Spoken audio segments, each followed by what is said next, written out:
All right, everybody good? You need a mic check? All set? Good. Okay, thank you. All right, so I'm just going to let you know who's going to be speaking for us here today. We're going to start off with SEPTA Police Chief Chuck Lawson. Then you're going to hear from SEPTA General Manager Scott Sauer. And then we're going to have Philadelphia Health Commissioner Dr. Palak Raval Nelson. And then Deputy Fire Commissioner Carl Randolph. And we'll be happy to ask questions when they finish their remarks. Thank you all for coming out. I'll introduce SEPTA Police Chief Chuck Lawson. Thank you, Andrew. Good afternoon, everyone. So at 6:17 a.m. this morning, we received the first report of the fire at our Midvale depot facility located at 4301 Wissahickon Avenue. That fire was noticed by some of our employees who work at a facility directly behind Midvale Depot. It's our Roberts Yard facility. They called the police desk at 6:17 a.m. Transit police arrived on scene within 3 minutes, and at that time noticed that more than one bus was involved in fire at that time. Transit police was followed very closely by fire department, who arrived just behind us, immediately set to work knocking down this fire. This incident prompted a pretty large response by local, state, and federal agencies, led in a unified command effort by the Philadelphia Fire Department. It eventually reached 3 alarms, and we have fire department personnel here to talk a little bit further about that. I want to say, before I turn it over to our general manager, I want to thank, and I'm sure I echo comments by a lot of the folks up here, thanks all of the agencies that responded. It was a very quick, efficient response. The coordination was extremely well, very effective, and particularly want to cite the local response by a lot of our employees that work out of the Midvale Depot. Kind of immediately started to work alongside fire department and moving equipment around, giving them better access to knock the fire down and help prevent the spread. So at this time, I want to turn it over to our general manager, Scott Sauer. Thanks, Chief. So this occurred, as the Chief said, at our Midvale district. It is our largest bus facility. The area where this occurred within the district is an area that we use for storing buses that are slated for decommissioning. What we had here is about approximately 100 buses that were slated for decommissioning. These are buses that have been replaced already and will be either sold for a nominal amount or scrapped. They're stored in this area for a year or less while we make arrangements to dispose of the vehicles. A total of 40 buses were damaged in the fire. Of those 40, 15 were prior decommissioned Proterra electric buses. These buses had not run in several years. SEPTA is involved in ongoing litigation with Proterra, and as part of that litigation, we've been continuing to store them on property. Since these buses involve different equipment than the rest of the fleet, a special plan had been in place to store them. We did this in conjunction with recommendations from the manufacturer. That process included disconnecting the batteries, draining coolant from the bus to prevent possibility of leakage, and ongoing inspections. I want to take the time to thank our employees, of course, who noticed the issue and reported it immediately. All the employees that were involved in helping to assist with the response today. As soon as we had received word of the fire, we moved a number of those decommissioned buses out to allow better access for the firefighters and also to prevent further damage. That effort was in part done by SEPTA's forces, but I also want to call out the Philadelphia Parking Authority, specifically their Executive Director, Rich Laser, City's Office of Emergency Management, Dominic Morellis, who's with us today. I called them first thing this morning, asked for their assistance. I didn't even have to get into it. They just asked me what I needed, sent over tow vehicles to help us. You're going to hear from Deputy Fire Commissioner Carl Randolph. We greatly appreciate the coordination and the effort on the part of our Philadelphia Fire Department. Truly world-class fire department we have. Everyone at the Office of Emergency Management, they have protocols in place for a situation like this. They sprung immediately into action, and we were able to really tamp down the amount of damage that was possible here. We're also coordinating with the City of Philadelphia Air Management Services and EPA on air monitoring, and we have a spill response contractor on site. For more on that topic, I'd like to introduce Philadelphia Health Commissioner Dr. Pollock Ravel Nelson to the podium. Good afternoon. Thank you, General Manager Sower. I want to first start by saying how grateful I am to all of the agencies that came together to support the response for this morning's fire. Between SEPTA, our fire department, OEM, water department, and state and federal agencies that sprang into action immediately, I'm confident that we have responded effectively and as quickly as possible. But we're not done responding yet. As you will likely hear from Deputy Commissioner Randolph in a moment, fire scene operations continue, and the Health Department's Air Management Services continues to respond. We have had our mobile monitoring van on site since early this morning, testing the air and allowing us to make recommendations about the safety and well-being of the air for Philadelphians. The van will be on site as long as it's needed. Because of that, we know that the air is still not entirely safe. That is why my recommendation as Health Commissioner is for residents to stay away from the area of the fire, and folks who are in that area to stay inside. Keep your windows and doors shut, close the vents to your home. Our early testing while the fire was still raging showed elevated levels of particulate matter, both PM 2.5 and PM 10, benzene, ethylbenzene, and carbon monoxide. The levels of benzene that we measured were far below the permissible exposure limit for 8 hours of constant exposure, but they were still there. As the morning wore on and we continued to test and we're monitoring on a minute-by-minute basis, we saw that the levels of all of these pollutants have started dropping significantly. I am confident that they will continue to drop into a safe zone and we will be able to get the word out at that time. Thank you for helping us to get the word out, and now I'd like to turn it over to Deputy Commissioner for the Fire Department. Thank you, Commissioner. Good afternoon. My name is Carl Randolph. I'm Deputy Commissioner for the Philadelphia Fire Department. And before I get started, I would like to thank all of the men and women of the Philadelphia Fire Department who get up every day and respond to these types of incidents. And I thank all of our local agencies that responded and brought this incident to a really good close. So at approximately 06:13, there was a fire reported at the SEPTA depot that they just talked about, and our Engine 59, Ladder 18, and Battalion 8 responded. They noticed really quick that this fire was beyond their capability of handling, and they upgraded to a box alarm, which subsequently, when Deputy 3 was on location, he upgraded this to a second alarm right away. A third alarm was subsequently struck at 07:25 or 7:25 a.m. And that was approximately 150 firefighters, fire personnel. We had engines, ladders, special operations unit, our hazmat units, and all on the fire ground. There were no injuries from Philadelphia Fire Department or any civilian injuries. We did experience some water issues, getting water into the plant in order to put this fire out.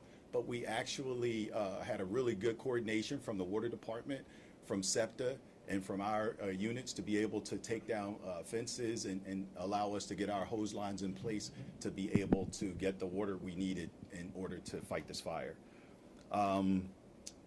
There were vehicles that were in the way, and I think it was mentioned earlier that the parking authority and SEPTA were able to remove those vehicles to give us access to the fire so that we could actually extinguish the fire.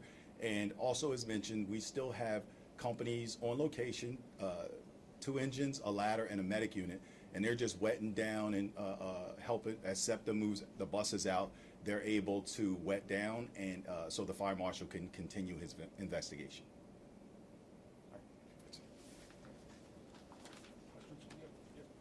All right. Scott, do you think that the fire, I know you don't know what caused it yet, but was it the electric buses that were burning primarily? Yeah, we don't know precisely what caused the fire at this point, but we know of the buses that were caught in the fire. About 15 of them were the electric buses. So of the 40 total, 15 were electric buses.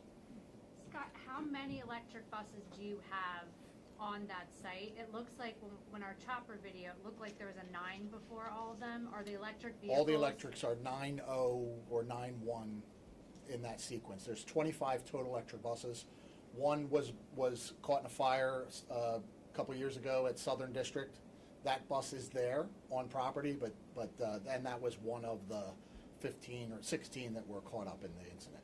Scott, for the decommissioned diesel buses, is there fuel left in the tank? Were you able to move them, or did they have to be towed? How were they moved? So when the buses are fully decommissioned, all the fuel and lubricants are removed.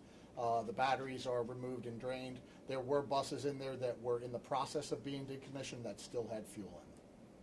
So for the ones that were moved, did the parking authority tow them? I'm just trying to imagine. Yeah, how a combination of the parking authorities' tow vehicles, our tow vehicles, and the Office of Emergency Management sent over a private tow company to assist us. We see that some of there are buses there that sustain more damage than the others. This one that's almost completely burned out. Do you know if that was an EV bus or that was a bus with diesel in it or any of that? Yeah, I don't know precisely which buses are which at this point. As the commissioner said, there's still an ongoing operation. So we haven't had a chance to get in there and really assess all the vehicles. Would some members of the public have access to that? Is there a potential that somebody walked on and decided to light something up? Certainly there's potential that someone could access the facility, but it is way off of Wissahickon Avenue, so it's not in a public area, and it's adjacent to the railroad. So there's no walking paths or any readily available access to that location. We keep them in the back of the facility, as these are buses that we intend to dispose of. Do you think, in light of what happened today, I know you're in litigation with Proterra, and I can't remember how many of those buses had fire issues previously, but in light of what happened today, are you going to do anything with the ones that you have remaining? I don't know how many are remaining, and what will you do? Yeah, I want to get them off site. I want to find a way to get them off site. I've already talked to our operations people about moving them off site. And what do you mean? We have to get them off of our property, away from the potential where we could have an incident like this that could have been far worse. We don't want to lose an entire facility, and more importantly, we don't want to hurt anyone. So we want to get these vehicles off site. Not clear if the fire started in one of those electric buses. Not at all. 15 of them. That's right. Were damaged. Okay. And is there still an investigation? Has it been determined whether this is accidental or potentially arson? I mean, is that still being investigated? So to answer that, no, there hasn't been. It's under the investigation of the Fire Marshal's office, and as I stated earlier, he has just not had the opportunity to get in and begin his investigation yet. When you arrive, where is the fire? And when your folks arrive and see flames, is it burning at the front of the yard, in the middle of the? Where are they? So it's in the rear of the yard when they arrive. So there's fire showing in the rear of the yard. And the buses are burning when you get there. Correct. It's not brush. It's not anything. Correct. Buses are actually burning. Correct.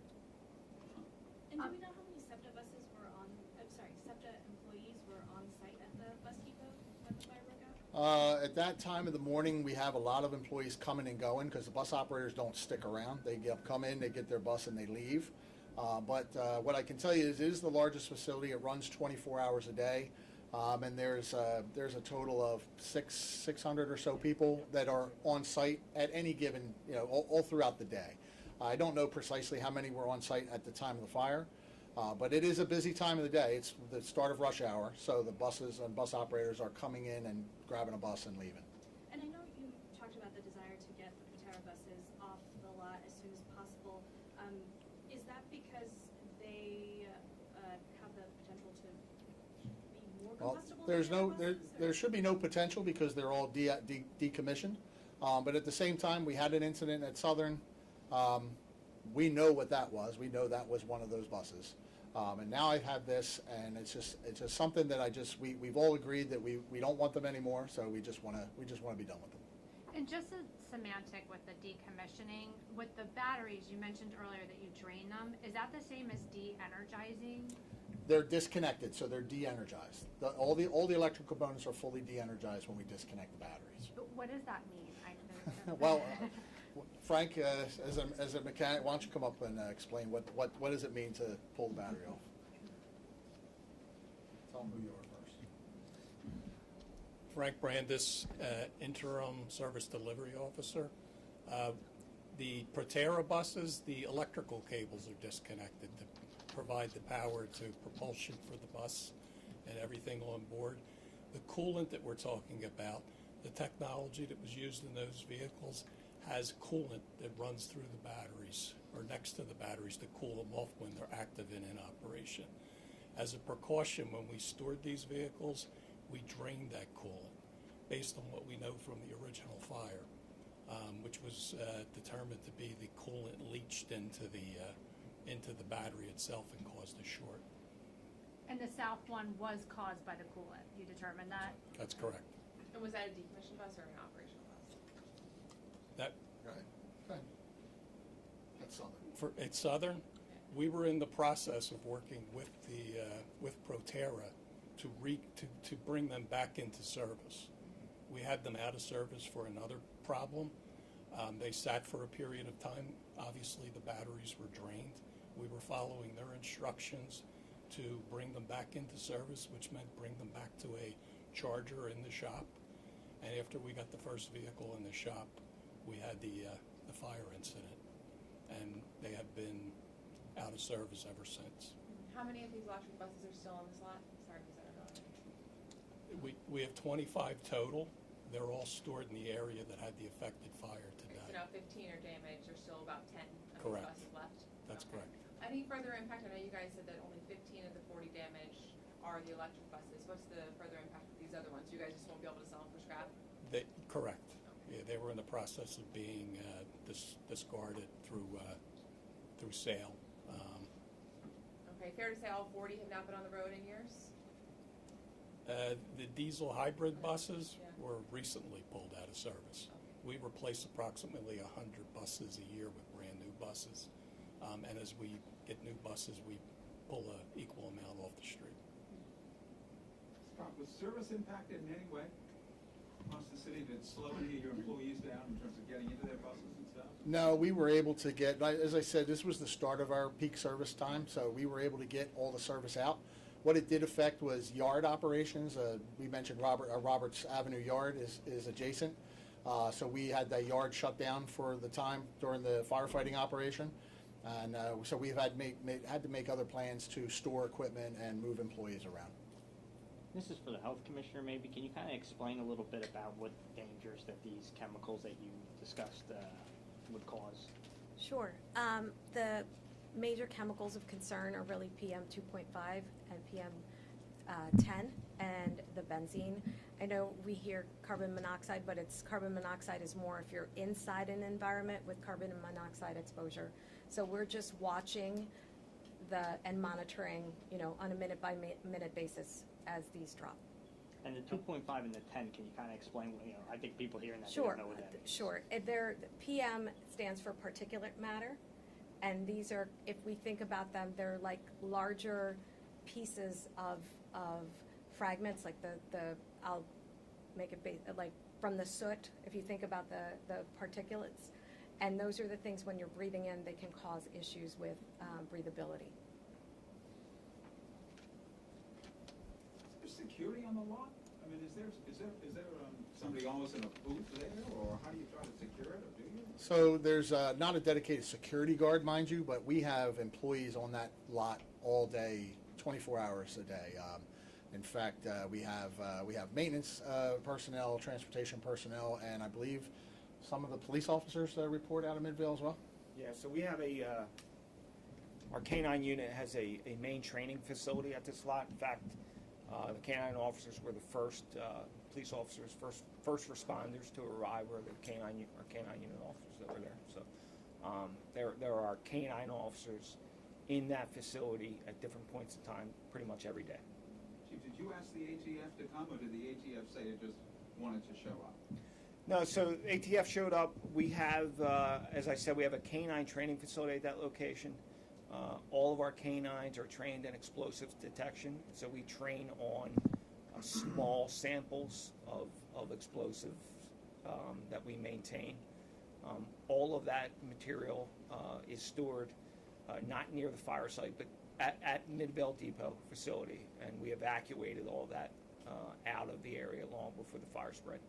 So is that why ATF came? Because Yep. they knew you had explosives? Correct. You should train. Yep. So this could have been much, much worse. I don't think any of us realized that you had those on site. If it had gotten over there, I mean.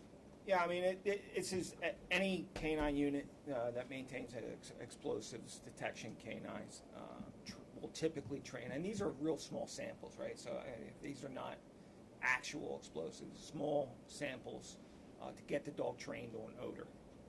So your canine people got the explosives out of there? That's correct. They're the ones